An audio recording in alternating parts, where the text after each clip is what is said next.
এই প্রচণ্ড গরমে একটু স্বস্তি পেতে হলে ইতালির রোম শহরেই আপনারা ঘুরে আসতে পারেন, এমন একটি জায়গায় যেটা আপনার মন জুড়ে যাবে। রোমের ব্যস্ত শহর থেকে মাত্র কিছু দূরে এমন একটি জায়গা আছে যেখানে পৌঁছালে মনে হবে আপনি যেন অন্য এক জগতে চলে এসেছেন। আজ আমি আপনাদের নিয়ে যাচ্ছি ইতালির রোম প্রিনিস্তিনা থেকে অস্ট্রেলিয়া লিডো সমুদ্র সৈকতে। পুরো পথে সুন্দর দৃশ্য, সমুদ্র, মনোমুগ্ধকর পরিবেশ এবং সেখানে মানুষের জীবনযাত্রার এক ঝলক দেখাবো এই ভিডিওতে। কিন্তু ভ্রমণ এখানেই শেষ নয়। সমুদ্রের বাতাস উপভোগ করার পর আমরা চলে যাব একটি চাইনিজ রেস্টুরেন্টে, আর দিনের শেষটা হবে তুস্কুলোনা মেলার প্রাণবন্ত পরিবেশের মধ্যে। তাহলে বন্ধুরা, যদি রোমের সৌন্দর্য, সমুদ্রের শান্ত পরিবেশ, সুস্বাদু খাবার আর মেলার আনন্দ একসাথে উপভোগ করতে চান, তাহলে এই ভিডিওটি শেষ পর্যন্ত দেখুন। চলুন শুরু করি আজকের অসাধারণ এই যাত্রা। আসসালামু আলাইকুম বন্ধুরা, সবাই কেমন আছেন? আজকে আমি আপনাদের নিয়ে যাচ্ছি সেই ইতালির রোম, অস্ট্রেলিয়া। ইতালিয়ান ভাষায় মার বলে সমুদ্র সৈকত। যারা ইটালিতে থাকেন বা রোমে আসার পরিকল্পনা করছেন, তাদের জন্য আজকের এই ভিডিওটা অনেক মজার হতে চলেছে। এখন আমরা যাত্রা শুরু করেছি। রাস্তার দুই পাশের দৃশ্য দেখুন, কত সুন্দর পরিবেশ। রোম শহরের ভেতরে চলতে চলতে আপনি এদিক ওদিক আধুনিকতা, অন্যদিকে ইতিহাসের ছোঁয়া দেখতে পাবেন। আপনাদের কাছে একটা প্রশ্ন, আপনারা কি সমুদ্র বেশি পছন্দ করেন নাকি পাহাড়? কমেন্টে জানাবেন। ধীরে ধীরে আমরা রোম লিডোর দিকে এগিয়ে যাচ্ছি। যত সামনে যাচ্ছি পরিবেশ তত পরিবর্তন হচ্ছে, শহরের কোলাহল কমে যাচ্ছে। সত্যি বলতে এই ধরনের ছোট ভ্রমণ মনকে অনেক সতেজ করে দেয়। অবশেষে আমরা পৌঁছে গেছি সৈকতের কাছে। দেখুন বন্ধুরা, সামনে বিশাল বড় বড় রেস্টুরেন্ট আছে এখানে আশেপাশে। সমুদ্র থেকে বের হয়ে যদি কেউ লাঞ্চ করতে চায় এখানে যেতে পারে। এখানে ম্যাকডোনাল্ডস আছে, দেখতে পাচ্ছেন, আরও অনেক রেস্টুরেন্টে ছিল। তো আমরা ফার্স্টেই আশেপাশে গাড়ি পার্কিং খুঁজছিলাম। এত ভিড় নর্মালি আরও বেশি থাকে। আমরা গ্রীষ্মের প্রথম দিকে যাচ্ছিলাম, সামারের জুনের ফার্স্টের দিকে। তো এই জন্য একটু ভিড়টা কম ছিল, কিন্তু নর্মালি এখানে কিন্তু পার্কিং পাওয়াই যায় না ঘুরতে গেলে। তো এই তো দেখতে পাচ্ছেন সামনেই কিন্তু সমুদ্র, ঠান্ডা বাতাস, ঢেউয়ের শব্দ, সব কিছু মিলিয়ে অসাধারণ একটা মুহূর্ত। এখানে অনেক মানুষ পরিবার নিয়ে এসেছে, কেউ হাঁটছে, কেউ বসে সমুদ্র দেখছে, আবার কেউ ছবি তুলছে। আপনারা যদি কখনো রোমে আসেন তাহলে অবশ্যই এই জায়গাটা ঘুরে দেখতে পারেন। শহরের ব্যস্ত জীবন থেকে একটু শান্তি খুঁজে পাওয়ার জন্য একটি দারুণ একটি স্থান। মেনলি এসব মারে সবাই আসে গোসল করার জন্য। তো আমরা যেহেতু বিকালে এসেছিলাম, সো পানিটা একটু ঠান্ডা ছিল, তাই আর আমরা গোসল করিনি। জাস্ট এসে বাচ্চাদের নিয়ে ঘুরে চলে যাওয়ার চিন্তা ছিল। তাই আপনারা যদি সুইমিং করার ইচ্ছে থাকে তাহলে অবশ্যই সকালে আসবেন। আর এখানে আলাদা প্রাইভেট জোনও আছে, সেখানে আপনার গোসলের সুবিধা, তারপর ওয়াশরুম, সব কিছু একটা প্যাকেজের মধ্যে পাবেন। তো আমরা নেক্সট কোনো মারে যাব, তো এই জন্য এই মাঠটা জাস্ট ঘুরে দেখার জন্য চলে এসেছি আর কি। তো আমি সেখানে শাড়ি পরে গিয়েছিলাম, আপনারা অবশ্যই আমাকে দেখতে পেয়েছেন হাতের চুড়ি। তো আমি মিস করেছি পাথরের উপরে ছবি তোলা। আমি আশেপাশে সব জায়গায় ছবি তুলি, কিন্তু এখানে আর তোলা হয়নি। তো অবশ্য শাড়ি পরে পাথরের উপর দিয়ে হাঁটাও সম্ভব ছিল না। তো এখানে অনেকক্ষণ সময় নিয়েছি আমরা। কিছু শুকনো স্ন্যাক্স এনেছিলাম, ওগুলো খাওয়া দাওয়া করলাম, বাদাম, চিপস, জুস। ওই তো দূরে কিছু বাঙালি চলে এসেছে। তো এটা কিন্তু বেশি দূর না, আপনারা অবশ্যই চেষ্টা করবেন। রোমের ভিতরেই এটা, এই মাঠটা দেখতেও খুব সুন্দর, খোলামেলা নিরিবিলি পরিবেশ। আপনারা অবশ্যই আসবেন। তো অনেকটাই সন্ধ্যার দিকে চলে আসে। এখন কিন্তু সামারে রাত 9টায় আপনার সন্ধ্যা হয়। দেখে কি বোঝা যায়? আসলে বোঝার কোনো উপায় নেই।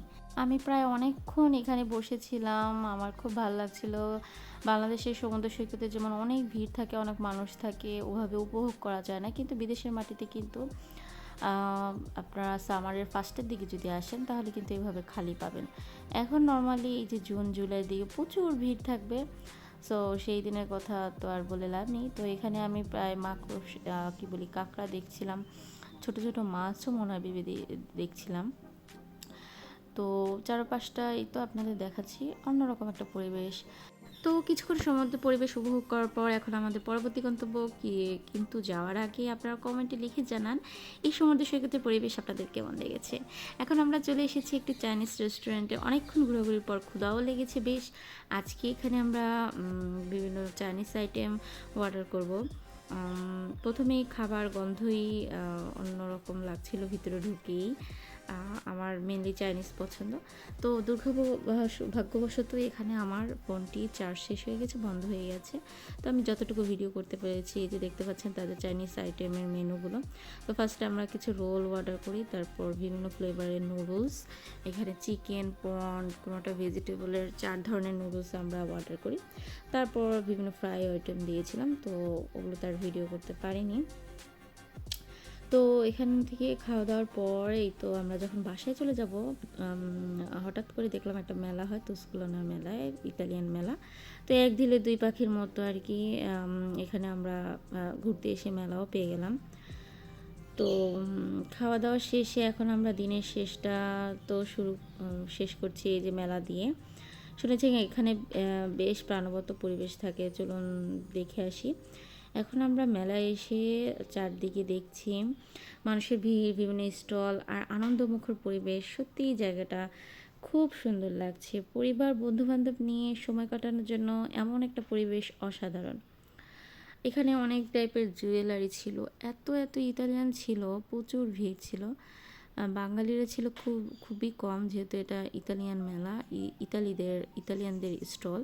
এখানে বিভিন্ন কসমেটিক্স ছিল, বাচ্চাদের পোশাক আশাক ছিল, আর সব কিছু রিজনেবল প্রাইসের মধ্যেই ছিল। এই তো দেখতে পাচ্ছেন কত ধরনের জুয়েলারি। এত ভিড়ের মধ্যেও আমি আপনাদের জন্য ভিডিও শ্যুট করছি। আপনারা অবশ্যই আমার চ্যানেলটি সাবস্ক্রাইব, লাইক করবেন। তারপরে এখানে ছিল কিছু বিস্কুট, চিপস, অনেক ধরনের চকলেট ছিল। সব থেকে মজার ব্যাপার হচ্ছে বাংলাদেশে আমরা যেসব প্লাস্টিক খেলনাগুলো খেলি সেগুলো কিন্তু এখানে ছিল, খুবই নর্মাল টাইপের খেলনা কিছু। তো এটাও হচ্ছে একটা ইতালিয়ান খাবারের দোকান। এখানে কিছু ড্রাই ফ্রুটস ছিল, এগুলো তো সবাই খেতে পারে। তো এখানে ছিল বিভিন্ন ধরনের চকলেটস, এখানে মার্শমেলো, তারপরে এক ধরনের রাবারি চকলেট থাকে ইতালিতে, ওগুলো ছিল। তো আমরা এখান থেকে চকলেট আর কিছু খেলনা নিই। এটা ছিল ইতালিয়ান পানি আর বার্গার বলে, এখানে শুয়োর দেওয়া, তো এগুলো আমরা খাই না বাঙালিরা, যেহেতু এটা আমাদের জন্য হারাম। আমরা যতটুকু চেষ্টা করি এখানে থাকলে একটু বাছাই করে চলার জন্য। এখানে ছিল কিছু ফুলের গাছ। তো আমরা সব চকলেট দোকানটাই বেশি ছিল, তো সব চকলেটের দোকান থেকে আমরা একটা দোকান চুজ করি, সেখান থেকে আমরা চকলেট নিই আর কি। এখানে বিভিন্ন ধরনের ড্রেস ছিল। তো শেষে আমরা যেহেতু মেলার শেষে গিয়েছিলাম, তো সময় খুবই কম ছিল, দ্রুত দেখছিলাম, ইভেন অনেকগুলো স্টল বন্ধ হয়ে যাচ্ছিল। তো এই যে এখান থেকে কিছু খেলনা কিনে আমরা এখন, জায়গাটা সত্যিই সুন্দর লাগছে। পরিবার, বন্ধুবান্ধব নিয়ে সময় কাটানোর জন্য এমন একটা পরিবেশ অসাধারণ। মেলার প্রতিটি কোণেই যেন অন্যরকম একটা উৎসবের আমেজ। এখানে ঘুরে বেড়াতে বেশ ভালো লাগছে। আপনারা যদি এই ধরনের মেলায় যেতে পছন্দ করেন তাহলে অবশ্যই এইখানে চলে আসবেন। ইতালির বিভিন্ন জায়গায় বিভিন্ন সময় মেলা হয়ে থাকে, বিশেষ করে সামারে। তো আমরা অনেক কিছু ঘুরে টুরে দেখার পরেই তো লাস্ট এই চকলেট দোকানটা চুজ করি। আমরা এখান থেকে চকলেট নিই, প্রায় বাংলা টাকা 1500-1600 টাকার মতো আমরা এখানে চকলেট নিই, মাত্র কয়েক গ্রামের মতো আর কি। এখানে চুজ করে করে যার যে চকলেট পছন্দ হয় সেখানে নেওয়া যায় আর কি। তো এখান থেকে চকলেট নেওয়ার পর এখন আমরা বাসায় চলে যাব। তো আজকে পুরো দিনটা ছিল দারুণ। সমুদ্র সৈকতের শান্ত পরিবেশ, সমুদ্রের চাইনিজ খাবার এবং শেষে প্রাণবন্ত মেলার অভিজ্ঞতা, সব কিছু মিলিয়ে দিনটি স্মরণীয় হয়ে থাকবে। তো ভিডিওটি যদি ভালো লাগে থাকে অবশ্যই লাইক, কমেন্ট, সাবস্ক্রাইব করবেন। ভালো থাকবেন সবাই, আল্লাহ হাফেজ।